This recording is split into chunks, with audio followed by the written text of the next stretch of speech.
Dar un nuevo tema. Vamos a empezar un nuevo tema y vamos a abarcar lo que va a ser alteraciones del páncreas. ¿De acuerdo? Y para eso necesitamos hacer un repaso de las funciones que vamos a ver y evaluar en este órgano endocrino y qué enfermedades van a dar lugar a su disfunción. El páncreas va a cumplir dos tipos de funciones, una función endocrina y una función exócrina. La función exócrina va a estar representada por una unidad funcional, el cual va a dar lugar a la síntesis de todas las enzimas necesarias. La unidad funcional del páncreas exócrino es la glándula acinar, y esta glándula acinar va a estar conformada por células acinares, y esas células acinares tienen que sintetizar las enzimas necesarias para todo el proceso de digestión que lo habíamos analizado en los primeros hitos. Entonces, estas enzimas participaban en el proceso de digestión de ácidos grasos. Cuando su alteración se altera, la enfermedad que nos va a dar lugar se va a denominar pancreatitis. Entonces, la alteración de la función exócrina, vamos a indicar que es la pancreatitis, que puede ser aguda, que puede ser crónica. Y dentro de las primeras etiologías, la causa más frecuente es la obstrucción de las vías biliares, ¿de acuerdo? La obstrucción de las vías biliares. Sin embargo, hay otras enfermedades que están asociadas dentro de la etiología a la pancreatitis, como alteraciones en los ácidos grasos, algunos determinados fármacos. ¿Listo? Ahora, este páncreas exócrino representa el 95% de la función de este órgano tan importante que es el páncreas. Y el 5% va a estar representada por el páncreas endocrino. Y ese páncreas endocrino, al igual que el exócrino, tiene una unidad funcional, el cual va a ser los islotes de Langerhans. ¿De acuerdo? Los islotes de Langerhans. Y estos islotes de Langerhans se van a caracterizar porque son las unidades funcionales en la fisiología endocrina y van a estar conformadas por diferentes tipos de células. Células alfa, células beta, células delta y las células P. Y cada una de ellas va a sintetizar hormonas importantes. Las células alfa van a sintetizar el glucagón, las células beta van a sintetizar la insulina y la amilina. Las células delta van a sintetizar a la somatostatina y las células P al polipéptido pancreático y también a la grelina. Entonces vamos a tener estas funciones totalmente separadas. Función exócrina, que va a representar el 95% del páncreas. La unidad funcional es la glándula acinar. Esta va a estar conformada por células acinares y van a dar lugar a la síntesis de todas las enzimas digestivas necesarias para el proceso de digestión.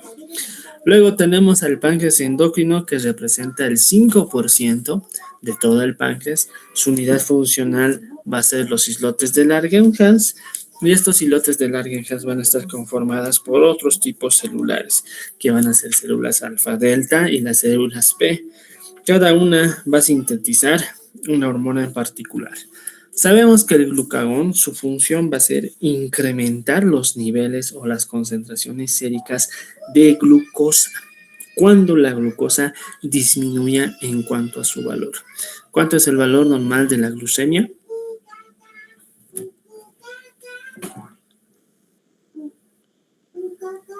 $60, 126, doctor.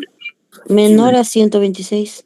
¿Cómo pues 126? A ver, Rupert, que es levantar la mano. Menor a 100 miligramos por decilitro. Menor a 100 puede ser 10, 10 está bien. De 70 a 100 miligramos. Según la. De 70 a 100 miligramos decilitro, ¿de acuerdo?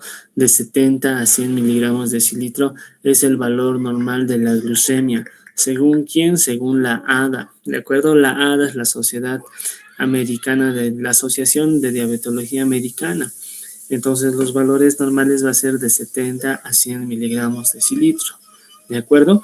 Cualquier valor arriba de 100 vamos a indicar que va a ser un dato sugestivo para lo que nosotros llamamos prediabetes, ¿de acuerdo? porque hay un punto de corte para indicar que el paciente tiene diabetes. ¿Cuál es ese punto de corte? Mayor o igual a 126. ¿Listo? Entonces, de 70 a 100 es el valor normal. De 100 a 126 se considera una prediabetes y mayor a 126 ya es un criterio diagnóstico para diabetes mellitus tipo 2. Ahora, por el otro lado, cualquier valor menor a 70 va a ser denominada hipoglucemia. Entonces, nuestros valores son así. De 70 a 100 miligramos decilitro es el punto de corte para indicar que es un valor normal. De 100 a 126 vamos a indicar que es prediabetes. Y mayor o igual a 126 es considerada diabetes mellitus tipo 2. De hecho, aquí no es 126, vamos a ponerle 125. Y cualquier valor menor a 70 va a ser denominada hipoglucemia. ¿De acuerdo? El encéfalo depende de dos sustratos muy importantes. Una de ellas la glucosa y la otra es el oxígeno. Estos dos sustratos son indispensables para el tejido neuronal. El encéfalo no tiene la capacidad de almacenar glucosa como lo hace el hígado a través del glucógeno. No dispone de almacenamiento alguno. Va a disponer y va a depender de todos los sustratos que el resto del organismo le pueda enviar. Lo mismo que el oxígeno. El cerebro es uno de los órganos que va a sufrir mayor lesión cuando no tiene la suficiente disponibilidad de oxígeno para cumplir su metabolismo celular. Entonces, la hipoglucemia tiene bastante repercusión a nivel encefálico. ¿Listo? Por eso es muy importante el tema de antidiabéticos. En los antidiabéticos, ustedes ya han abarcado los antidiabéticos orales, la metformina, la glibenclamida, la glicacida, etcétera. Hay una familia muy grande y hay un arsenal muy grande y ya tenemos una línea de tratamiento para poder hacer el tratamiento de la diabetes mellitus tipo 2. Sin embargo, en el medio y el contexto en el que estamos no se cumple. Si ustedes han visto en el hospital cuál es el tratamiento que tienen todos los pacientes diabéticos, metformina y glibenclamida tal vez. No se utilicen los inhibidores de la GLP-2. Entonces, como no cumplimos por el contexto social, porque muchos de estos fármacos son costosos y algunos no llegan al medio, obviamente se adapta lo que tenemos al tratamiento. Obviamente los que están en Perú, por ejemplo, van a tener que aprenderse las guías de tratamiento que tienen en su país, ¿de acuerdo? La ADA obviamente es la guía más importante y el pilar para que todos podamos abarcar esta enfermedad que es la diabetes mellitus tipo 2. Si nosotros tenemos hipoglucemia, vamos a tener una enfermedad que se llama encefalopatía metabólica hipoglucémica, ¿de acuerdo? Encefalopatía metabólica hipoglucémica. Pero cuando ya es mayor a 126, es un criterio diagnóstico para diabetes mellitus tipo 2. Entonces, las alteraciones del páncreas endocrino van a ser diabetes mellitus tipo 2, tipo 1 y las otras que vamos a mencionar. Y las alteraciones del páncreas exócrino va a ser la pancreatitis aguda y la pancreatitis crónica. Entonces ahí tenemos un esquema anatómico del páncreas, tenemos la cabeza, tenemos el cuello, tenemos el cuerpo, tenemos la cola, tenemos ahí el conducto pancreático principal que va a drenar en la segunda porción del duodeno junto al conducto colédoco. Es por eso que las alteraciones de la obstrucción del conducto colédoco que genere piedras, litos, va a causar una pancreatitis porque ambos desembocan en la misma porción y en la misma desembocadura de la papila duodenal mayor. ¿De acuerdo? Entonces la pancreatitis aguda es un diagnóstico de abdomen quirúrgico porque el tratamiento generalmente es la endoscopía. En cambio, la pancreatitis crónica puede tener otras etiologías o las agudas se pueden convertir en crónicas. Entonces, la enfermedad metabólica que vamos a abarcar ahora es la diabetes mellitus tipo 2. Valor normal de la glucosa 70 a 100, hasta 125 ya va a ser considerada prediabetes, donde nosotros podríamos realizar intervención, ya sea con medidas en cuanto a alimentación, nutrición, actividad física, etcétera. Y cuando ya estamos con 126 es un criterio, pero por sí sola no es suficiente, necesita de otros criterios diagnósticos para indicarle al paciente que es diabético. ¿Cómo se define la diabetes mellitus? La diabetes mellitus es parte de un grupo de enfermedades donde vamos a tener un metabolismo anormal y se va a caracterizar porque tenemos una hiperglucemia crónica. Entonces la glucosa se va a encontrar elevada y es una enfermedad tan crónica que para que genere las manifestaciones clínicas ya tiene que estar totalmente establecida. Hay un término que lo van a buscar, Mateo, por favor, lo vas a anotar, que se llama debut diabético. Todos van a buscar qué es el debut diabético, ¿de acuerdo? Entonces, en la diabetes vamos a tener una hiperglucemia crónica y esto va a ser secundario a dos situaciones. Una, en que el páncreas no sintetiza la insulina. No se olviden que la insulina se produce en las células beta-pancreáticas, es decir, el páncreas no tiene la capacidad de sintetizar insulina. Y la otra es porque los tejidos tienen resistencia a esta insulina, que quiere decir que los tejidos no van a poder utilizar estos sustratos hidrados de carbono porque tienen resistencia a la insulina y la insulina funciona como si fuera una llave para que la glucosa pueda ingresar a los tejidos. Toda la glucosa en sangre, gracias a la insulina, tiene que ingresar adentro de los tejidos para que pueda ser utilizado como sustrato y se pueda generar estas vías que nosotros denominamos la famosa glucólisis o glicólisis. Como la insulina puede estar ausente o puede tener resistencia a nivel de los tejidos, esa glucosa no se va a metabolizar a nivel de los tejidos y va a condicionar un incremento de su concentración en sangre. Por lo tanto, vamos a tener hiperglucemia. Entonces, la hiperglucemia tiene que tener un punto de corte. Aquí tenemos los criterios diagnósticos para la diabetes mellitus. ¿Cuáles son los criterios para la diabetes mellitus? Tenemos una glicemia mayor a 126 miligramos decilitro. Tenemos una glucosa postprandial o después de una curva de tolerancia oral a la glucosa, que es el TSG o en sus acrónimos en inglés, mayor a 200 miligramos decilitro. Entonces, el paciente tiene que cumplir 8 horas de ayuno. Después de 8 horas de ayuno, se toma la glicemia a nivel de sangre y si sale mayor a 126, ya es un criterio para pensar en diabetes mellitus tipo 2. Bueno, siempre existe la posibilidad de que el paciente no haya cumplido con el tiempo de ayuno apropiado o que haya ingerido algún alimento y que haya sido sesgado la medición del laboratorio. En ese caso, pues se vuelve a repetir la glucemia en ayunas, pero de igual manera se puede evaluar la glucosa postprandial. ¿Qué quiere decir? Vamos a hacer un reto al paciente para poder evaluar la curva de tolerancia oral a la glucosa. ¿Qué significa eso? Si nosotros ingerimos alimentos, ¿qué hace normalmente el páncreas dentro de su fisiología? Dentro de nuestra alimentación, ¿nosotros qué consumimos? Consumimos hidratos de carbono, por ejemplo, arroz, fideos, papas. Consumimos, en teoría, proteínas, ahí entra la carne. Y consumimos, obviamente, grasas. Y de todo esto, una vez que estos alimentos ingresan al tracto digestivo, el páncreas va a responder liberando insulina para que todos estos sustratos puedan ser utilizados como sustratos energéticos para las vías y los tejidos puedan cumplir su metabolismo celular. Por lo tanto, en un paciente que ya tiene el criterio de glicemia en ayunas mayor a 126 miligramos decilitro, se hace la curva de tolerancia oral. ¿Alguien sabe cómo se hace la curva de tolerancia oral a la glucosa?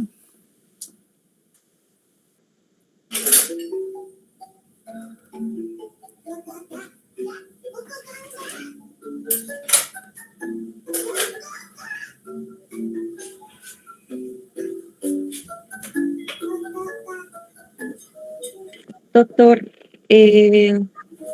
no sé exactamente, pero en bioquímica creo que nos hicieron hacer tomar energizantes y esperar un plazo establecido y ahí tomarnos, ¿no? Una muestra de sangre y esa era la prueba de la tolerancia oral a la glucosa. Bueno, algo así nos dijeron. ¿Pero con qué? ¿Cómo? ¿Tu energizante? La prueba de tolerancia oral a la glucosa se hace con una carga de 75 gramos de glucosa anhidra.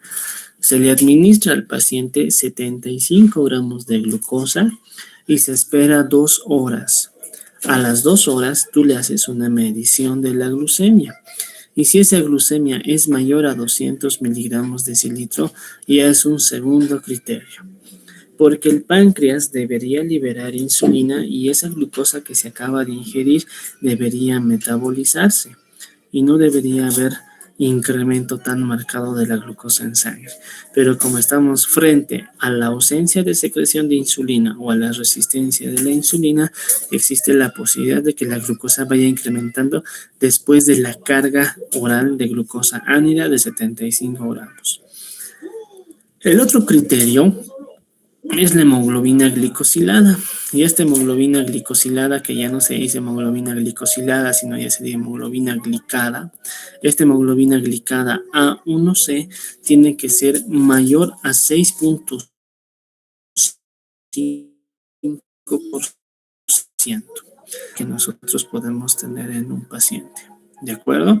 Entonces, esta hemoglobina glicada o hemoglobina glicosilada, como le decían antes, es un marcador muy importante, no solamente como criterio diagnóstico, también es uno de los laboratorios que nos ayuda a monitorizar si el paciente está cumpliendo o no está cumpliendo con su tratamiento. Entonces, ¿cuánto tiene que ser? Mayor a 6.5%, ¿de acuerdo? Mayor a 6.5%. El otro criterio, aquí Mateo, por favor, me lo vas a anotar. Mateo, ¿estás ahí? Sí, doctor, dígame. Vas a anotar por qué pedimos hemoglobina glicosilada A1C y qué tipos de hemoglobinas glicadas o qué tipo de hemoglobinas glicosiladas hay. Listo, doctor.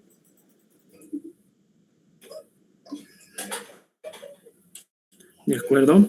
Porque ustedes van a poder ver que hay otros tipos de hemoglobina. Entonces, la hemoglobina prácticamente,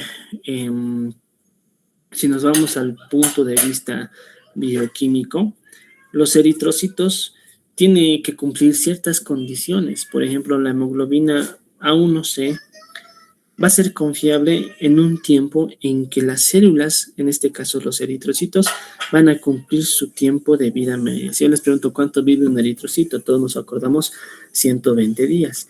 Entonces, la glucosa, por ejemplo, en un paciente que no está cumpliendo su tratamiento de forma adecuada, la hemoglobina A1C o esta hemoglobina glicada ayuda a poder monitorizar el tratamiento los últimos 2 a 3 meses, que equivalen a 120 días. Y eso nos puede reflejar si el paciente está teniendo un control glucémico adecuado. Pero hay factores que pueden alterar esta hemoglobina glicada o hemoglobina glicosilada. ¿Ya? Entonces ustedes van a averiguar por qué es la hemoglobina glicada A1C, porque hay otras hemoglobinas que podrían ser útiles también. Pero pues cuando ya investiguen van a ver que esta hemoglobina cumple ciertas características debido a la vida media de los eritrocitos que reflejan los últimos 3 meses de tratamiento. El otro criterio es la glicemia al azar. ¿Qué quiere decir? Que nosotros le tomamos una glucemia al paciente en cualquier momento, es decir, no necesita estar en ayunas, no es necesario hacer una curva de tolerancia oral a la glucosa, y de esa manera establecemos el diagnóstico. Digamos que viene el paciente a la emergencia, le tomo la concentración de glucosa en sangre y me sale mayor a 200 miligramos de decilitro. Eso ya es un criterio diagnóstico, independientemente si esté en ayuno o habrá consumido alimento las últimas horas. Es un criterio diagnóstico porque es una glicemia al azar, pero por sí sola no es suficiente para que nosotros podamos indicar que es un criterio diagnóstico para diabetes mellitus tipo 2. Necesita respaldarse en los otros indicadores que ya hemos indicado: la glucemia en ayunos, la glucosa postprandial, la hemoglobina glicada o glicosilada A1C. Pero esta glicemia al azar nos tiene que ayudar a investigar si el paciente cumple los otros criterios o no cumple los otros criterios diagnósticos para diabetes mellitus tipo 2. A todo esto le vamos a sumar los síntomas que todo paciente presenta cuando ya tiene la enfermedad establecida. Ahí tenemos a la polidipsia, el incremento en la ingesta de agua, la polifagia, el incremento en la ingesta de alimentos, la poliuria, el incremento de la diuresis, pero mayor a 3.000 mililitros en 24 horas. Cuando dicen y se les pregunta cómo definen poliuria, la mayoría responde ese aumento en la diuresis, aumento en el volumen urinario, pero no indican cuánto. De hecho, confunden mucho. Cuando dicen aumento del volumen, va varias veces al baño, eso es poliuria. Poliuria se define como una diuresis mayor a 3.000 mililitros en 24 horas, eso es poliuria. Y el paciente empieza a perder peso. Si nosotros analizamos todo eso, algunos de ustedes se acordarán cómo es la fórmula de la osmolaridad plasmática. Leslie Fórmula de la osmolaridad plasmática. ¿Les lista?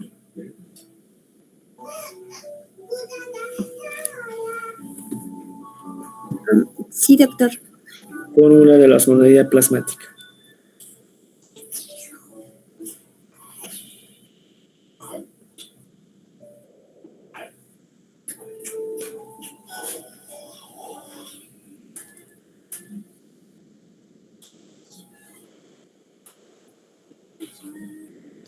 Ludmir Darwin.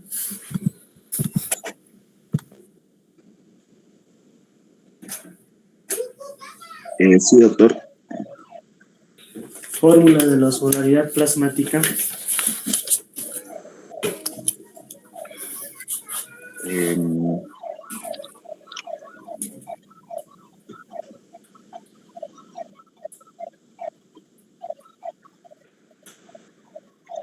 Nayeli.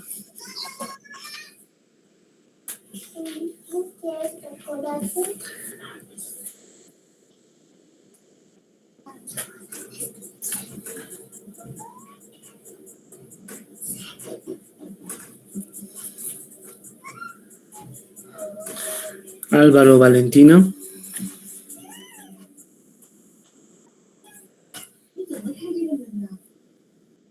Fórmula de la osmolaridad plasmática.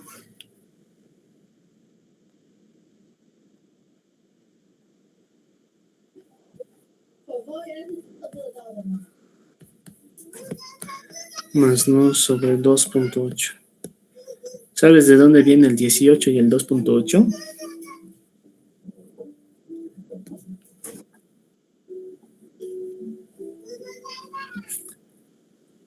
Ya. ¿La glucosa es osmóticamente activo, sí o no, Álvaro? ¿Y qué significa que sea osmóticamente activo?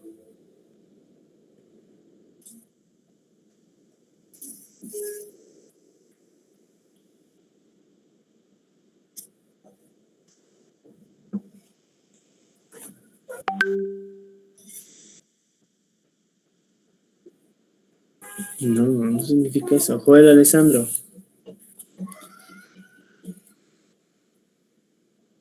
¿Que atrae agua? Otra mejor descripción, ¿no? Eso de atraer agua.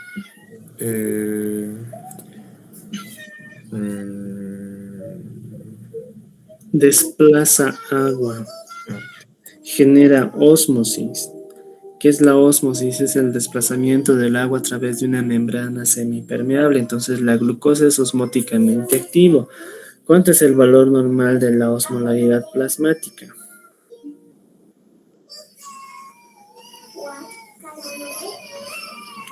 Natalie Belén.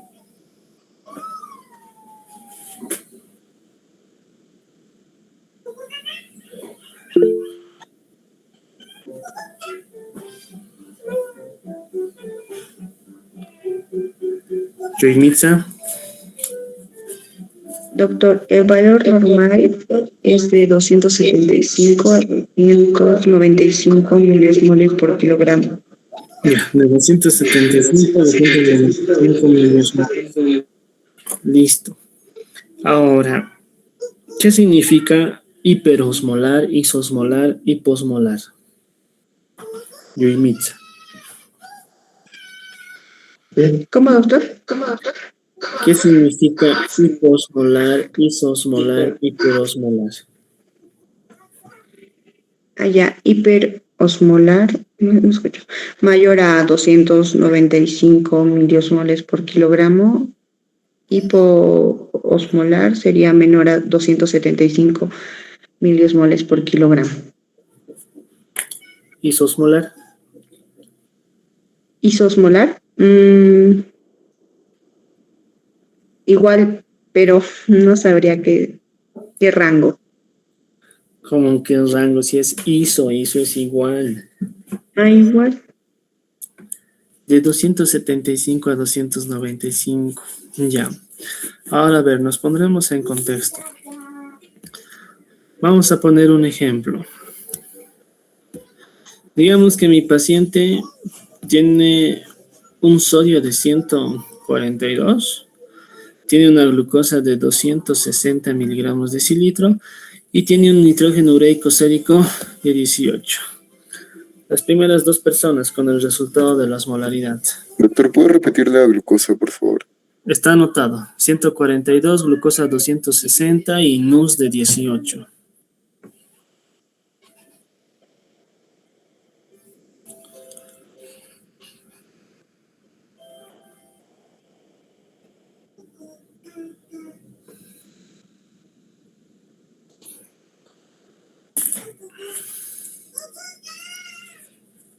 $305, doctor.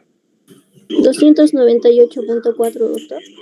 299.3. 38.4, doctor. ¿Primero quién es? ¿El primero quién ha hablado? Yo, doctor. ¿Quién? Yo. Sumi. 305. Listo. El resto está fuera del valor. Sale 304.8 redondeando a 305. Ya. Esa osmolaridad, ¿qué tipo de osmolaridad es, Mailizumi? Hiperosmolar. ¿A partir de cuánto es hiperosmolar? 295. Ya. Mayor a 295 es hiperosmolar. Y ahora, ¿por qué está hiperosmolar este paciente? ¿Cuál es la causa para que esté hiperosmolar? Cuando decimos hiperosmolar, imagínense, ¿no? El ejemplo que más fácil se pone, y acuérdense de su tacita de desayuno. Ustedes le ponen azúcar y le ponen agua. Si le ponen mucho azúcar, es un estado hiperosmolar. Si le ponen un valor de azúcar, no sé, una cuchara, 2 cucharas, digamos que es normal, va a estar diluido. Pero si le ponen muy poquita, va a ser muy diluida también. Por ejemplo, un estado hiperosmolar es cuando tiene mayor cantidad de solutos en sangre. Un estado isosmolar es cuando la cantidad de solutos es igual. Y hiposmolar cuando la cantidad de solutos es muy disminuida. En este paciente que tiene osmolaridad de 305, ¿por qué está incrementada la osmolaridad, Mayli? Por la glucosa, doctor. Ya, por la glucosa. ¿Y podría ser el sodio, sí o no? ¿También, doctor? ¿El sodio es osmóticamente activo?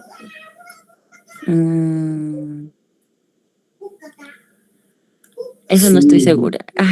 El sodio es osmóticamente activo, la glucosa es Sí, doctor, osmóticamente porque activa. el edema y todo eso, ya. El sodio y la glucosa tienen la capacidad de generar ósmosis, es decir, pueden desplazar agua. Ahora, ahí a simple vista, ¿por qué es culpable la glucosa? ¿Cuánto está la glucosa en el ejercicio que hemos hecho? 260. ¿Cuánto es el valor normal de la glucosa? De 70 a 100 miligramos de cilitro. Este paciente está con 260. Ya está alterada, entonces la osmolaridad incrementada es secundaria a esta glucosa que acabamos de calcular. ¿Por qué no puede ser el sodio? Porque el sodio, su valor normal, ¿cuánto es? De 135 a 145. Este está en 142, entonces no hay manera en que el sodio sea el culpable de este estado hiperosmolar. Bien, dejando de lado esto que hemos calculado, ahora pondremos en contexto el por qué el paciente tiene esas manifestaciones clínicas. ¿Por qué tiene polidipsia? Es decir, necesita mayor ingesta de agua por la osmolaridad. ¿De acuerdo? Por la osmolaridad. Entonces, como la glucosa está incrementada, significa que en sangre hay mayor cantidad de solutos. ¿Listo? Hay mayor cantidad de solutos. Y como la glucosa es el soluto principal que está alterado, ¿qué va a requerir? Va a requerir mayor cantidad de agua. ¿Por qué? Porque los solutos están incrementados. Por eso el paciente tiene polidipsia, esa ingesta imperiosa de querer ingerir agua. Hay que diferenciarlo de otro que se llama la potomanía, ¿de acuerdo? Así tal cual se escucha, potomanía. ¿Qué es la potomanía? Y es una enfermedad psiquiátrica donde el paciente ingiere agua de forma pero secundaria a un trastorno psiquiátrico. ¿Listo? Ingiere líquido, líquido, líquido, líquido. Pero eso por un trastorno psiquiátrico se llama potomanía. Entonces la polidipsia es la ingesta de líquidos. ¿Por qué? Porque la glucosa está incrementada. Ahora, ¿por qué tiene polifagia? Si la glucosa está incrementada, Esa glucosa va a tener resistencia a la insulina o va a tener ausencia de la insulina. Y como esa glucosa no puede ingresar dentro de la célula para poder ser utilizada, el organismo lo interpreta como si no hubiera glucosa necesaria para poder ser metabolizada. Entonces el sujeto empieza a ingerir mayor cantidad de alimentos para poder compensar esa percepción de la disminución de la glucosa sanguínea. No es que la glucosa esté baja o esté disminuida, no se puede utilizar, pero el sujeto tiene la sensación de que tiene hambre, tiene apetito, que le falta energía y empieza a ingerir alimentos. ¿De acuerdo? Ahora, la poliuria. ¿Por qué se genera la poliuria? Cuando la glucosa ya empieza a incrementar en sangre, nosotros tenemos tenemos el riñón, que es un órgano encargado de filtrar hasta 120 litros al día. Ese riñón tiene que eliminar el exceso de solutos, pero obviamente tiene un tope. ¿Hasta cuánto puede tolerar el riñón en cuanto al umbral de glucosa? 180. El riñón tolera 180 de glucosa. Cuando superamos esos valores, el riñón ya empieza a filtrar la glucosa en orina. Ya hemos indicado que la glucosa es osmóticamente activa, entonces, ¿qué más va a desplazar a medida que se está eliminando en la orina? Mayor cantidad de agua. Por eso el paciente tiene poliuria, porque la glucosa es osmóticamente activa, desplaza mayor cantidad de líquido durante la filtración glomerular y por eso el paciente tiene poliuria. ¿Y por qué el paciente al final empieza a perder peso? Porque a pesar de que consume alimentos, es decir, consume mayor cantidad de alimentos, esos sustratos de hidrato de carbono no pueden ser utilizados porque hay ausencia de insulina o hay resistencia a la insulina. Entonces el cuerpo empieza a buscar otros sustratos energéticos y empieza a degradar masa muscular, empieza a degradar tejido adiposo y el paciente empieza a perder peso. Entonces es muy característico que los pacientes que tienen diabetes, al inicio de la enfermedad, ellos mismos digan, era gordito, tenía sobrepeso, era obeso, ahora he bajado de golpe peso, he bajado 5 kilos, 6 kilos, 7 kilos, etc. Entonces, al inicio de la enfermedad, estos pacientes van a presentar obesidad y a medida que va progresando van perdiendo peso. Esas son las manifestaciones clínicas típicas de la diabetes mellitus tipo 2 que nosotros vamos a ver y sabemos que todo es por la hiperglucemia que tiene en sangre. Entonces, no nos olvidemos los criterios. Esta es una perla que tienen que saber para toda su vida. Glicemia en ayunas mayor a 126, la glicemia postprandial o curva de tolerancia oral a la glucosa. ¿Cómo se evalúa la glucosa postprandial o la curva de tolerancia oral a la glucosa?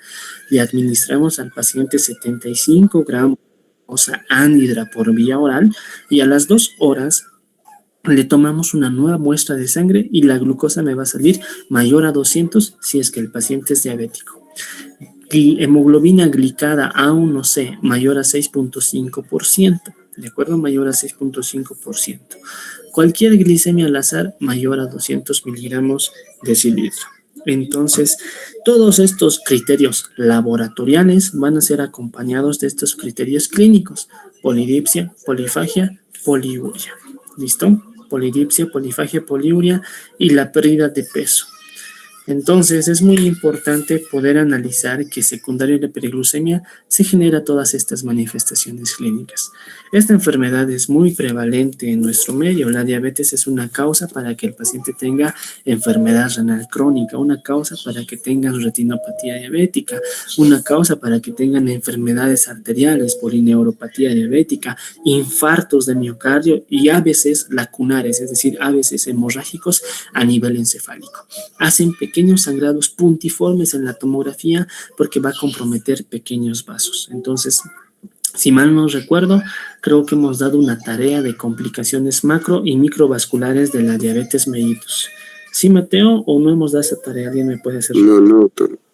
Ya, entonces anota, por favor, como tarea, complicaciones agudas de la diabetes y complicaciones crónicas de la diabetes. En las complicaciones crónicas se dividen en complicaciones macrovasculares y complicaciones microvasculares. ¿De acuerdo? Sí, doctor, está bien.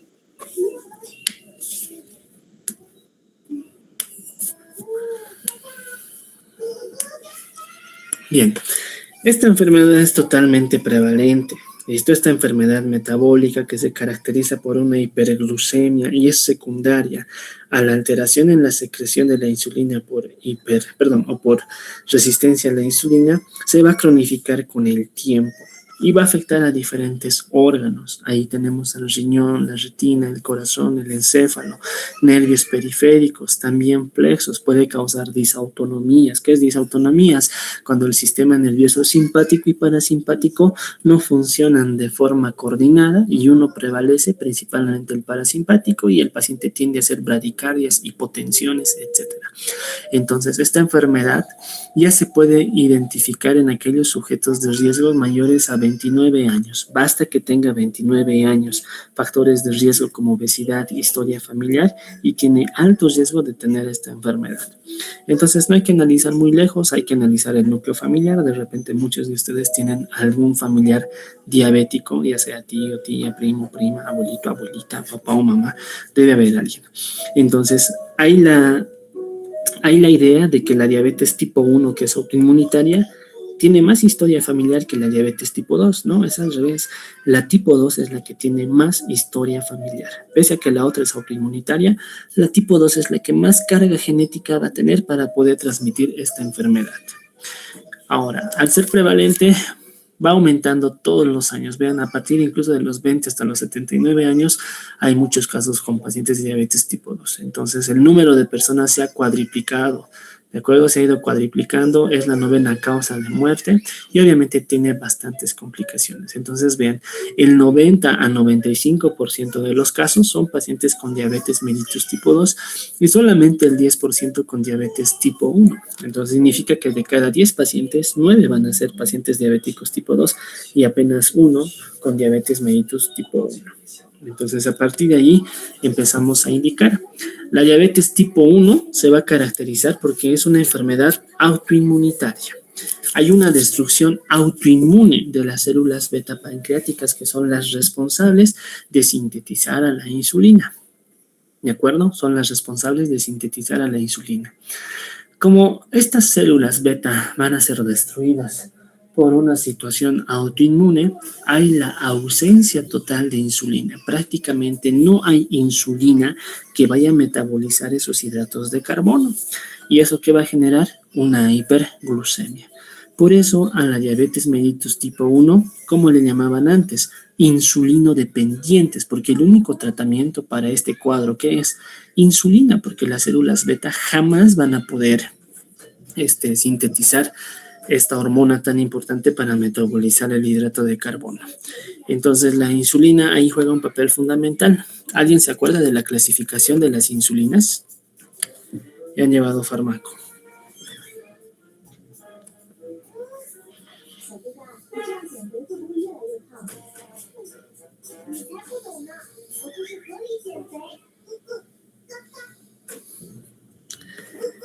¿Alguien se acuerda cómo se clasifican las insulinas? ¿Cómo se clasifican los antibióticos? Doctor, Perdonan las ultra rápidas y las prolongadas. Es ultra rápida, intermedia y prolongadas. ¿Quiénes están en las ultra rápidas? La glulicina, la lispro, la aspart. ¿Quiénes están en la rápida? La cristalina. En la intermedia, la NPH. Y en la prolongada, la glargina o el detemir. Ustedes tienen que saber todas estas insulinas, ¿ya? En el medio, ¿cuáles son las que más se utilizan? La cristalina y la NPH. Las de acción ultra rápida no las disponemos. Y las de acción larga sí las hay, pero es muy costosa. ¿De acuerdo? Entonces, la cristalina y la NPH es la que más se utiliza. Entonces, estos pacientes viven con insulina, ya sea cristalina o NPH, y en algunos casos los dos. Ahora, ¿cuál es la complicación más grave de las insulinas? La hipoglucemia. Por eso al paciente hay que educarlo bien y hay que enseñarle a administrarse de forma adecuada la insulina, porque estas se van a cargar en jeringas de insulina. ¿Han visto la jeringa de insulina alguna vez? Es una jeringa delgadita de tapa naranja, ¿no ve? ¿De cuántos ml es esta insulina? De 1 ml. ¿de acuerdo? Es de 1 ml. Y al ser de 1 ml, viene para poder administrar la insulina en unidades internacionales, ¿de acuerdo?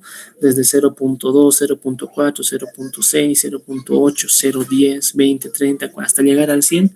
Esas 100 unidades representan 1 mililitro. Pero bueno, eso lo vamos a abarcar más cuando veamos tratamiento.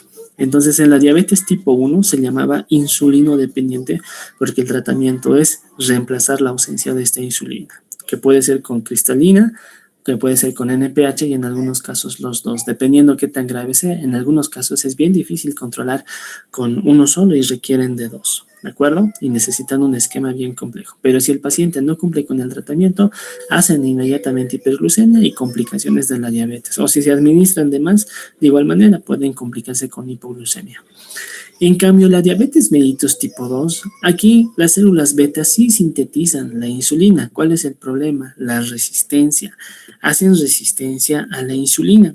Por eso, en el medio, y según las guías, nosotros tenemos fármacos que van a ser antidiabéticos orales. Los antidiabéticos orales se van a clasificar en 6 grupos. Uno de ellos nos va a incrementar la sensibilidad a la insulina, como cuál, la metformina. Las otras estimulan la secreción de insulina a nivel del páncreas, como cuáles, las sulfonilurias, las glinidas. Las otras inhiben a las alfa-glucosidasas, como la carbosamilitol. Otros fármacos mimetizan a la incretina, como el análogo del péptido del glucagón tipo 1, que es la primera línea de tratamiento para la diabetes tipo 2, según la ADA 2026. Pero en el medio se sigue utilizando la metformina. ¿Por qué? Porque el otro, en cuanto a costo y tratamiento, obviamente pues es más. Luego tenemos a inhibidores del cotransportador sodio-glucosa, los famosos inhibidores de la SGLT2, como la dapaglifosina, que ya lo han debido ver también en alguna indicación. Entonces, en la diabetes tipo 2, inicialmente podemos hacer el tratamiento con fármacos antidiabéticos. Muchos de ellos, ¿qué hacen? Nos aumentan la sensibilidad a la insulina, favorecen la mayor secreción de insulina, etcétera. La cosa es que esa insulina que produce el cuerpo, pero que tiene resistencia, sea apoyada por otros fármacos y se pueda metabolizar. En cambio, aquí no hay. Ahora, cuando la diabetes tipo 2 realmente ya no se puede controlar con fármacos antidiabéticos, ahí no queda opción y el tratamiento también se va a escalonar. ¿Y con qué se hace ese escalonamiento? Con insulina. Entonces, los pacientes diabéticos tipo 2 también pueden recibir ya sea insulina cristalina o insulina NPH. Entonces hay diferencias muy marcadas. En esta hay una destrucción autoinmune de las células beta. En esta otra, el paciente va a tener factores de riesgo para poder tener diabetes tipo 2. ¿Cuáles son esos factores de riesgo? Los vamos a dividir en factores modificables y en factores no modificables. ¿Cuáles son factores modificables? El sexo, la etnia, la historia familiar y factores genéticos, ¿de acuerdo? Entonces, a menos que ustedes no sean binarios, terians, lo que quieran, no pueden modificar, ¿no? La biología, ya.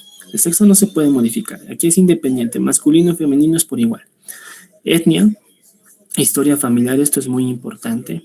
Dependiendo, ¿no? Tenemos familiares de primer grado, segundo grado, tercer grado, etcétera. Entonces, mientras más próximo sea el primer grado, es mayor factor de riesgo, siempre y cuando tenga otros factores de riesgo, ¿de acuerdo? Entonces, la historia familiar y factores genéticos. Entonces, los modificables, que sí podemos modificar los hábitos alimentarios, ¿no? Que tenga una buena ingesta de alimentos, ¿no? Que consuma verduras, frutas, que consuma legumbres, micronutrientes y no solamente hidratos de carbono. Evitar el sedentarismo, evitar la ingesta de comidas chatarras, el alcoholismo, el cigarro. Entonces, tenemos factores que sí podemos modificar y otros no. Ahora, ¿de qué depende el tratamiento, no? De poder modificar todos aquellos factores de riesgo que van a poder contribuir a la enfermedad. Ahora, tenemos una clasificación bien grande para las diabetes según la ADA. Una es la diabetes mellitus tipo 1, autoinmunitaria, destrucción de células beta. Diabetes tipo 2, hay resistencia a la insulina, hay hiperglucemia y tienen factores de riesgo que van a ser modificables, no modificables. Luego tenemos a la diabetes gestacional. El número que alguna vez creo que hemos indicado es la semana número 20. Entonces, a una mujer embarazada se le pide controles de laboratorio durante su control prenatal. Se le pide un hemograma para encontrar anemia, se le pide perfil tiroideo para encontrar hipotiroidismo, o peor, si hay el riesgo de hipotiroidismo congénito o si tiene hipertiroidismo, de igual manera instaurar tratamiento. Se le pide una serología para descartar sífilis, HIV, toxoplasma u otras enfermedades que se pueden transmitir por vía placentaria. Y así también se pide estudios bioquímicos como la glucosa para saber si la glucosa se encuentra dentro de valores normales. Entonces, una paciente que tiene glucosa normal hasta antes de las 20 semanas, no hay de qué preocuparnos. Sin embargo, cuando la paciente ya tiene un embarazo de más de 20 semanas y la glucosa ha iniciado a incrementarse, ahí tenemos que sospechar de diabetes mellitus tipo 2.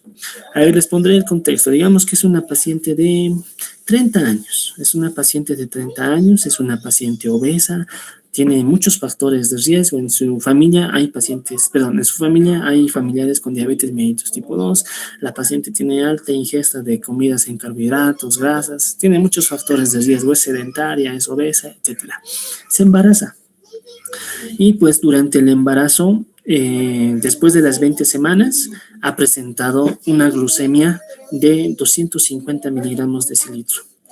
¿Cómo diferenciamos si es una diabetes gestacional o es una diabetes mellitus tipo 2? ¿Cuál creen que sería?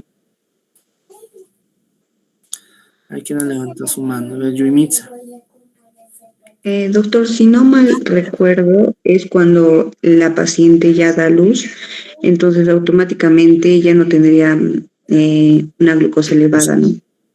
No, yo he indicado qué es diabetes mellitus tipo 2 o diabetes gestacional. O sea, como... No entendí su pregunta, doctor. Yo no entendí tu respuesta. ¿Qué semana dijo, doctor? A ver, otra vez. Tengo una paciente que es obesa, que tiene ingesta en comidas de carbohidratos, grasas. En su familia hay sujetos con diabetes mellitus tipo 2. Ya. Le hago una glicemia. Al inicio del embarazo, digamos que su glucemia estaba en 80 miligramos decilitro. Todo bien. Ahora tiene 25 semanas de gestación, le he hecho una nueva glucemia y su glucemia está en 250. Mi pregunta ¿es diabetes gestacional o es diabetes mellitus tipo 2? Gestacional, doctor.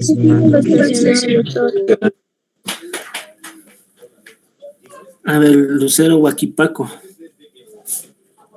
Diabetes gestacional, doctor, ¿por qué? porque es después de las 20 semanas. Ya, es después de las 20 semanas, ya. Se dan cuenta que a pesar de que teníamos una paciente con todos los factores de riesgo para que haya diabetes, las semanas de gestación es muy importante. Si por alguna razón después de las 20 semanas la glucosa ha empezado a incrementarse, es muy probable que sea diabetes gestacional. ¿De acuerdo? Lo mismo es con la presión arterial. Si la presión arterial empieza a incrementar después de las 20 semanas, es muy probable que sea preeclampsia y que pueda complicarse con una eclampsia en un futuro si no se interviene. Pero si es antes de las 20 semanas, en el caso de la glucosa es una diabetes mellitus tipo 2 y para la presión arterial es una hipertensión arterial sistémica, pero ya crónica, que no está relacionada con el embarazo. ¿Se entiende ese punto de corte de 20 semanas o alguien tiene alguna duda? ¿Se entiende o alguien tiene alguna duda? Creo que sí, doctor. Pues ahí tenemos a las 20 semanas. Todo lo que es de las 20 semanas en adelante le vamos a decir diabetes gestacional, le vamos a decir preeclampsia. Si es menos de las 20 semanas, es una diabetes mellitus tipo 2 y va a ser una hipertensión arterial. Entonces tú aquí tienes que medir presión arterial y glucosa. Si es menos de las 20 semanas y está alterado, digamos que tiene una glucosa de 200, ya no va a ser una diabetes gestacional, es una diabetes mellitus tipo 2. ¿Se entiende, no? Siempre y cuando cumpla los otros criterios diagnósticos. Pero si es después de las 20 semanas y por laboratorio y otros datos tiene los criterios, es una diabetes gestacional.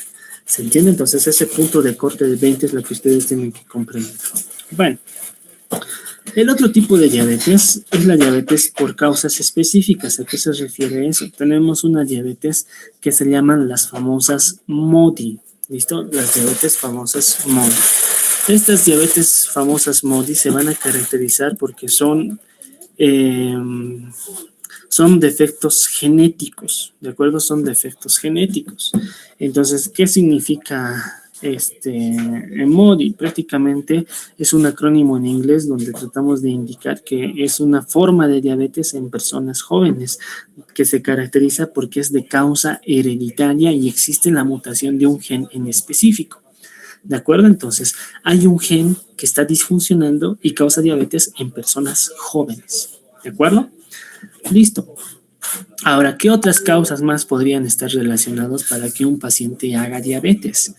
Enfermedades por el páncreas exócrino. Antes de que me salte aquí, Mateo, ¿puedes anotar? Tipos de diabetes MODY, ¿de acuerdo? Van a buscar, hay MODY 1, MODY 2, MODY 3, y van a anotar qué gen es el que se encuentra alterada, ¿de acuerdo? ¿Estás anotando, Mateo? Sí, doctor. Ya, tipos de diabetes tipo MODY, ¿de acuerdo? Entonces van a buscar tipo 1, 2, 3, 4, 5, 6 y se van a anotar qué gen se encuentra afectado, ¿listo? O qué enzima se encuentra afectada. Listo, entonces los defectos genéticos van a ser llamados MODY. Hay enfermedades del páncreas exócrino. ¿Cuáles eran las enfermedades del páncreas exócrino? La pancreatitis aguda crónica, que podrían ser un gatillo o uno de los mecanismos para que hagan diabetes mellitus tipo 2. Hay fármacos que pueden causar diabetes mellitus tipo 2. ¿Qué fármacos son esos? Los corticoides. Los corticoides incrementan la glucosa en sangre, son hiperglucemiantes. ¿De acuerdo? Entonces los glucocorticoides, pues se llaman glucocorticoides, son alfa-adrenérgicos y aumentan la concentración de glucosa en sangre. La dexametasona, la hidrocortisona, prednisona, metilprednisolona, prednisolona, etc. Todos los corticoides aumentan la glucosa en sangre. Entonces hay pacientes que necesitan corticoides por patologías de base, principalmente patologías autoinmunitarias. Pongan el lupus, Sjögren, artritis. Algunos de ellos reciben corticoides de manera tan crónica que cuando no son dosificados de forma adecuada podría causar diabetes mellitus tipo 2 por corticoides. Y si no le causa diabetes, le puede causar insuficiencia suprarrenal. O en algunos casos, el incremento tan brusco puede causar Cushing iatrogénico también. Entonces hay fármacos que pueden causar diabetes tipo 2. Endocrinopatías. Y luego tenemos formas híbridas, donde puede haber una mezcla de estas. Pero si nos vamos a lo frecuente, ¿cuáles son las más frecuentes? Tipo 2, tipo 1, gestacional y raramente las MODY. ¿De acuerdo? Entonces, esas son las clasificaciones que ustedes tienen que aprender y que tienen que acordarse. Entonces, si nosotros vamos analizando la fisiopatología, vamos con la fisiopatología tipo 1. En la fisiopatología tipo 1 tenemos bastantes factores genéticos que van a interactuar con factores ambientales y que interactúan con factores inmunológicos. A eso se llama enfermedad multifactorial. ¿De acuerdo? Enfermedad multifactorial. Entonces, un sujeto por factores inmunológicos no es suficiente para que haga la enfermedad. ¿De acuerdo? Para que haga la enfermedad. Entonces, ahí alguna vez hemos puesto el ejemplo, ¿no? En teoría, los gemelos son genéticamente totalmente iguales.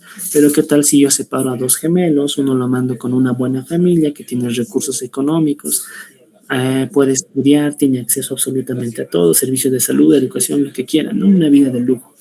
En cambio, el otro gemelo lo mandamos a un lugar en condiciones precarias, madre soltera, no tiene recursos, no recibe buena alimentación. En teoría, ¿cuál de los dos es más susceptible a que haga enfermedad?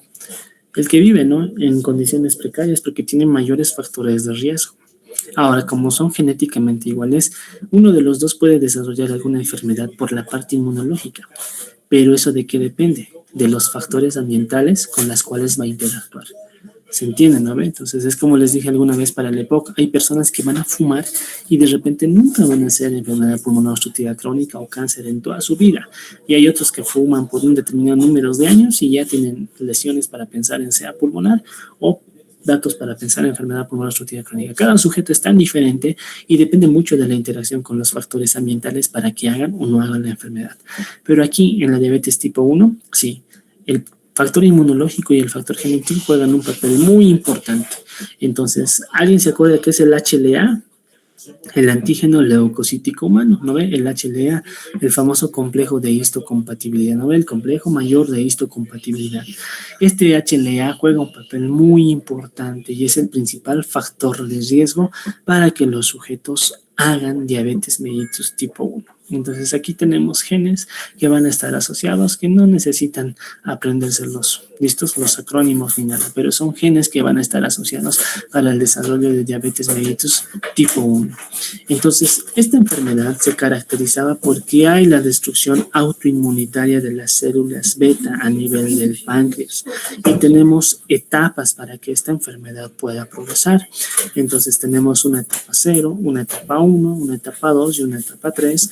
En la etapa 0, el sujeto tiene la predisposición genética, el HLA, el antígeno leucocítico humano. En la etapa 1, se va a formar 2 o más anticuerpos contra las células beta pancreáticas. Y en la etapa 2 y 3, ya hay una actividad autoinmunitaria continua, es decir, que la destrucción ya es continua a nivel de las células beta pancreáticas. Entonces, vean, aquí tenemos un gráfico donde nos va a relacionar la masa de las células beta y el tiempo en años, desde el nacimiento a medida que van transcurriendo los años. Entonces, vean, tenemos la masa de las células beta pancreáticas al nacimiento desde 0 al 100%. Entonces, vean, todos nacemos con el 100% de la masa de las células beta pancreáticas. Aquí ya el sujeto tiene una predisposición genética. Y hay un factor inmunoactivador, es decir, algún factor inmunoactivador que van a ser los factores genéticos, inmunológicos y ambientales. ¿Qué van a hacer? Van a generar ya lo que es la formación de anticuerpos. Entonces, a partir de ahí va a progresar la etapa 1 y ya se empiezan a formar anticuerpos contra las células beta pancreáticas. Y vean cómo la masa del páncreas va disminuyendo a medida que van progresando las etapas. En la etapa 1 ya se forman anticuerpos y ya disminuye la masa de las células beta pancreáticas. En la etapa 2 disminuye todavía aún más. Ya no hay liberación de insulina. Y por lo tanto, en la etapa 3 ya es una diabetes totalmente manifiesta. ¿De acuerdo? En la etapa 3 ya es una diabetes manifiesta. Hay la ausencia de insulina. No hay insulina, por eso se los llamaba antes insulino dependientes, porque van a requerir de la administración de insulina exógena. Y la insulina es una de las hormonas que ha sido la primera en poder ser secuenciada a nivel molecular. ¿Qué quiere decir secuenciada? La insulina tiene 51 aminoácidos y las 51 se han podido identificar de la 1 a la 51 y ha sido la primera hormona. Y a partir de esa secuencia se ha ido creando insulinas exógenas. ¿De acuerdo? A partir de ahí, porque ha sido secuenciada a su 100%. En cambio, en la diabetes tipo 2 vamos a tener esta imagen que lo van a hacer en su cuaderno. Esto lo tienen que saber para toda su vida, que se llama octeto ominoso. ¿Listo? Esta es una pregunta para toda su vida en endocrino, en internado, en lo que quiera, en medicina interna, que se llama el octeto ominoso. Se le pregunta, a ver, no sé, interno, ¿qué es el octeto ominoso? O estudiante pregrado, ¿qué es el octeto ominoso? Y no tienen ni idea. El octeto ominoso es toda la fisiopatología de la diabetes mellitus tipo 2. Entonces, en la tipo 2, primero hemos dicho que hay resistencia a la insulina. Aquí no hay la ausencia de insulina. Hay resistencia a la insulina. Como este hidrato de carbono no puede ingresar a las células, empieza a incrementar en sangre y va a generar hiperglucemias. Ya sabemos los puntos de corte, valor normal 70-100, de 100 a 125 prediabetes y mayor a 126, criterio diagnóstico para diabetes mellitus tipo 2. Mayor a 200 después de la curva de tolerancia a la glucosa, al azar mayor a 200. Esta hiperglucemia va a generar este famoso octeto ominoso. Bueno, ¿qué hace? Primero, disminuye las sincretinas. ¿Alguien se acuerda qué eran las sincretinas? A ver, vamos a preguntar a aquel que esté atento.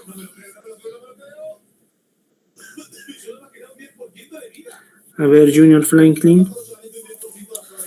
Por si acaso, todo lo que estoy preguntando, estoy registrando. Si no han respondido cuando estaban o han respondido mal. ¿De acuerdo? No recuerdo bien, doctor. Bueno. Ludmir Darwin. Y saben que pregunta aquellos que están sin cámaras, porque solo se conectan para la lista y después ya no ponen atención. Álvaro Valentino. Ludmir, Álvaro, no están en clase, parece. Joel Alessandro. Doctor.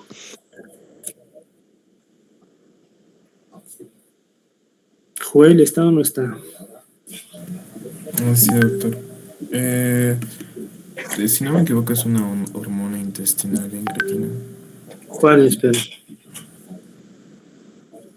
No recuerdo, doctor. No te acuerdas. Hemos hablado harto en tracto gastrointestinal. Cuando ingerimos alimentos, el aparato gastrointestinal libera hormonas que tienen efecto incretina. ¿Qué eran hormonas con efecto incretina? Eran hormonas que estimulan al páncreas para que sinteticen mayor cantidad de insulina. ¿Cuáles eran esas hormonas incretinas? El famoso HIF y el péptido análogo al glucagón tipo 1. Entonces, las incretinas, ¿qué quiere decir? Disminuyen. O sea, imagínense, a nivel del tubo digestivo, ya no se producen estas hormonas que ayudan al páncreas a liberar mayor cantidad de insulina. Entonces, obviamente, el páncreas ya no va a poder metabolizar de forma adecuada los hidratos de carbono. Entonces, incretinas, chao. Aumenta la lipólisis. La lipólisis, ¿qué hace? Como la glucosa no puede ser utilizada como sustrato, se empieza a degradar mayor cantidad de tejido graso para poderlo utilizar como sustrato. Como consecuencia, el paciente empieza a perder tejido adiposo y en las manifestaciones clínicas, pérdida de peso. A nivel renal, aumenta la reabsorción de la glucosa. Entonces, el riñón hemos explicado cuánto era el umbral de glucosa a nivel renal, 180 miligramos decilitro. Cuando el riñón supera ese valor, ya tiene que empezar a eliminar la glucosa, glucosuria, presencia de glucosa en orina, y la glucosa desplaza agua y va a generar poliuria. Sin embargo, como este riñón ya no está funcionando bien y a la vez percibe que el cuerpo tiene la disminución de glucosa en sangre, empieza a reabsorber mayor cantidad de glucosa. ¿Eso qué va a favorecer? Mayor hiperglucemia. A nivel del tejido muscular periférico, disminuye la captación de glucosa periférica. O sea, el tejido muscular periférico, los tejidos periféricos ya no captan glucosa, más hiperglucemia. A nivel del sistema nervioso central hay disfunción de los neurotransmisores. A nivel hepático aumenta la gluconeogénesis. ¿Qué es la gluconeogénesis? La formación de glucosa a partir de sustratos que no son hidratos de carbono, como el lactato, la alanina u otros. Entonces, esta gluconeogénesis aumenta la glucosa en sangre como función hepática. Y las células alfa aumentan la secreción de glucagón. ¿Qué hace el glucagón? El glucagón es una hormona contrarreguladora. ¿Y qué hacen las hormonas contrarreguladoras? Aumentan la glucosa en sangre.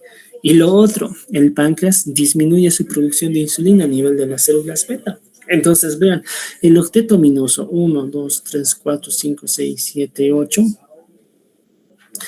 son todos aquellos fenómenos que se producen y favorecen la hiperglucemia en el paciente. No hay incretinas, mayor lipólisis, mayor reabsorción de glucosa, disminuye la captación de glucosa periférico, disfunción de neurotransmisores, mayor gluconeogénesis, aumenta el glucagón como hormona contrarreguladora y disminuye la producción o secreción de insulina. No se olviden que es una hormona contrarreguladora y eso es algo bien importante. Las hormonas contrarreguladoras son aquellas sustancias que van a aumentar la glucosa en sangre. ¿Cuáles son hormonas contrarreguladoras? El glucagón, la somatostatina, catecolaminas, cortisol. Entonces, todas esas son hormonas contrarreguladoras. No se olviden, esa va a ser una pregunta. ¿Listo? Entonces, ¿cuáles son las hormonas contrarreguladoras? Que alguna vez creo que ya hemos indicado, como hemos visto. Páncreas, hormonas contrarreguladoras. ¿De acuerdo? Entonces, las hormonas contrarreguladoras aumentan la concentración de glucosa en sangre. ¿Hasta ahí alguien tiene alguna duda o alguna pregunta? Doctor, yo tengo una duda. Dime. Quisiera preguntarle la complicación más grave de las insulinas. Lo mencionó, pero no pude anotarlo. Hipoglucemia. Gracias, doctor. Listo. Nos damos, por favor, 5 minutitos de break. ¿Listo? 5 minutitos de break.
Hola, ¿me escuchan?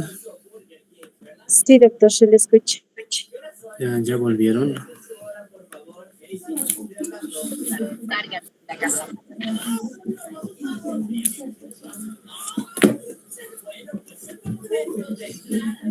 Doctor, una pregunta. Dime. Doctor, tenía una duda con la insulina. Bueno, había un caso ahora último que había un caso viral en el TikTok. Pero me daba curiosidad más por el tema de que era en el contexto fitness o bueno del gym, ¿no?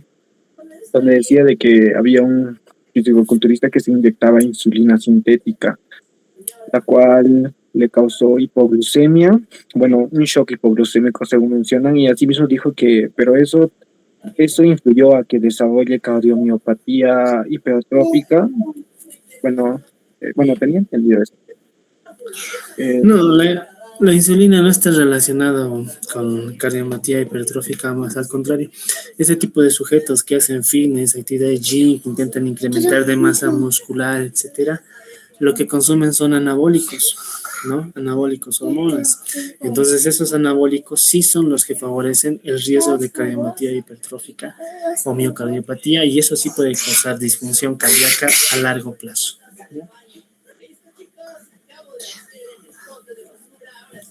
¿Ya? Bien. Está bien, doctor. Gracias.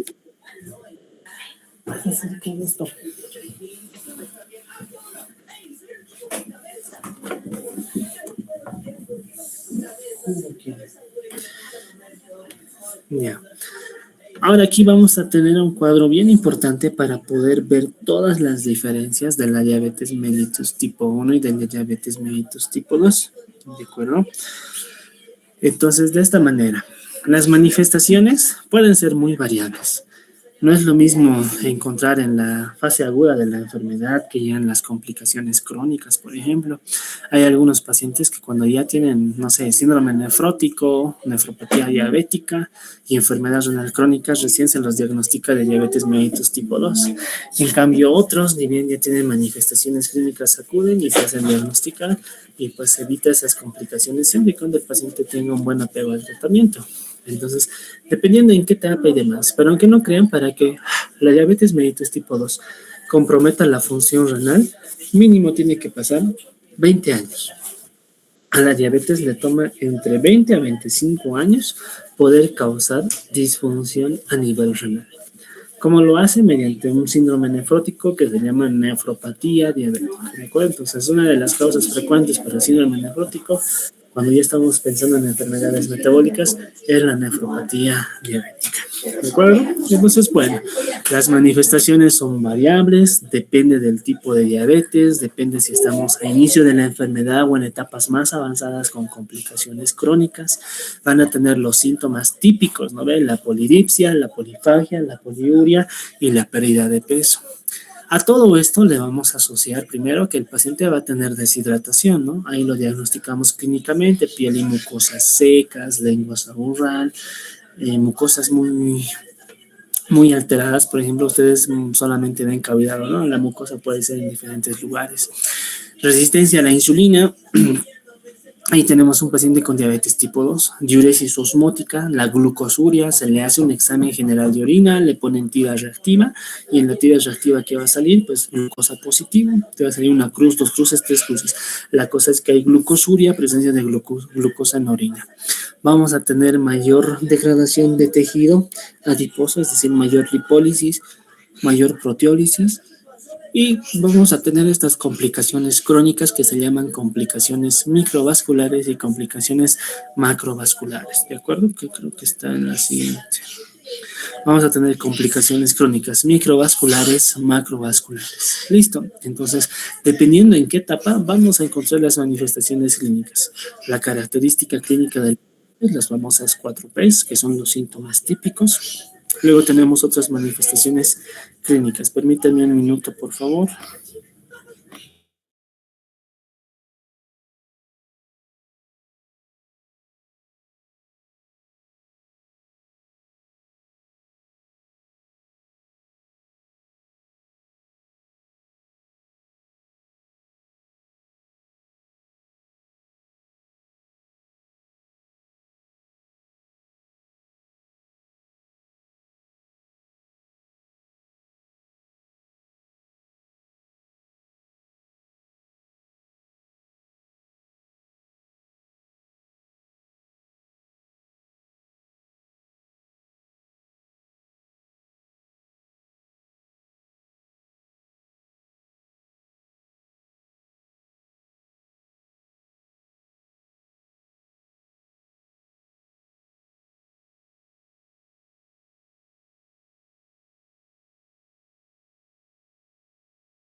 Ya.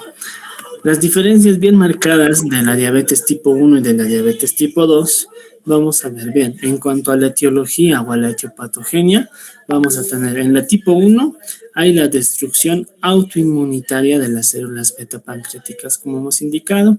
Eso condiciona a que haya una ausencia total de la insulina en la diabetes tipo 1. En la diabetes tipo 2 el problema ya es la resistencia. Hay una resistencia a la insulina. No es que no haya insulina, el problema es la resistencia y esa resistencia genera hiperglucemia. Aquí de igual manera va a haber una hiperglucemia, pero por ausencia de insulina. En cuanto a la epidemiología, la diabetes mellitus tipo 1 es más frecuente en niños y en adolescentes. A esa edad se los diagnostica porque como no hay insulina, estos pacientes hacen inmediatamente una hiperglucemia y hacen complicaciones pero agudas de la diabetes. Para que se acuerden, ¿cuáles son las complicaciones agudas de la diabetes? La primera, la cetoacidosis diabética, la otra, el estado hiperosmolar y la otra, el coma hipoglucémico. ¿De acuerdo? Entonces, coma hipoglucémico o coma diabético, como le dicen, o la hipoglucemia, o coma hipoglucémico, el estado hiperosmolar y la cetoacidosis diabéticas. Esas tres son las complicaciones agudas de la diabetes mellitus tipo 1.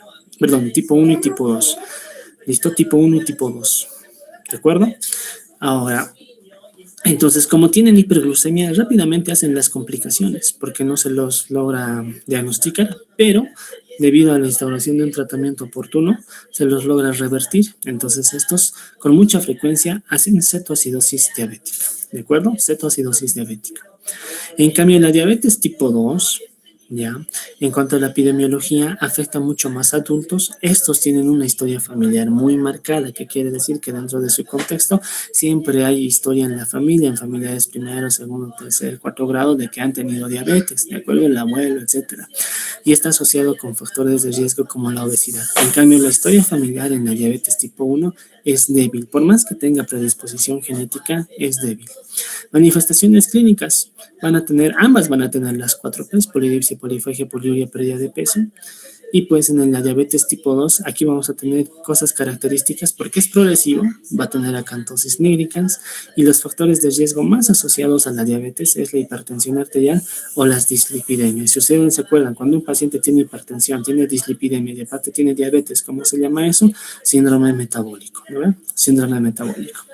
Y dentro de las complicaciones agudas, la diabetes tipo 1 causa cetoacidosis diabética y la diabetes tipo 2 generalmente causa estado hiperosmolar hiperglucémico.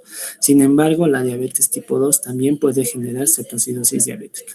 De hecho, a veces debuta con los dos o viene con los dos o solamente con estado hiperosmolar o cetoacidosis. Pero para la tipo 1, complicación más frecuente, cetoacidosis diabética. Para la tipo 2, estado hiperosmolar y cetoacidosis. Puede hacer los dos. Tratamiento, se le da insulina porque hay ausencia de insulina. En cambio, aquí el tratamiento tenemos fármacos antidiabéticos, modificar todos los estilos de vida, el sedentarismo, etcétera. Y si no cumple de forma adecuada con los fármacos antidiabéticos, ahí sí vamos a tener la necesidad de tener que emplear insulinas para poder controlar este cuadro de diabetes mellitus tipo 2. ¿De acuerdo? ¿Hasta ahí alguien tiene alguna duda o alguna pregunta? ¿Está bien si quedamos aquí? Sí, doctor. Ya. Sí, Vamos a quedar aquí, por favor. Para la siguiente clase, ¿qué quiero que repasen? Quiero que repasen fisiopatología, pero así fisiopato como tal de la tipo 1 y de la tipo 2, ¿de acuerdo? O sea, fisiopatología de la cetoacidosis diabética y del estado hiperosmolar, ¿de acuerdo? Fisiopatología del estado hiperosmolar y de la cetoacidosis diabética. Vamos a quedar en esta diapositiva. Mateo, por favor, me haces recuerdo para enviarles durante el transcurso de la noche la presentación de tiroides y también ya de diabetes, ¿de acuerdo? Sí, doctor, está bien. Doctor, una consulta. Nos dijo fisiopatología de la cetoacidosis, sí. Estado hiperosmolar hiperglucémico, así se llama, EHH. Estado hiperosmolar hiperglucémico. Muchas gracias, doctor. Muy bien. Que tengan buen fin de semana todos. Y veremos cómo va a estar la siguiente semana. Hasta luego, doctor. Hasta luego, doctor. Buenas noches. Hasta luego, doctor. Buenas noches. Buenas noches. Buenas noches. Hasta luego, doctor.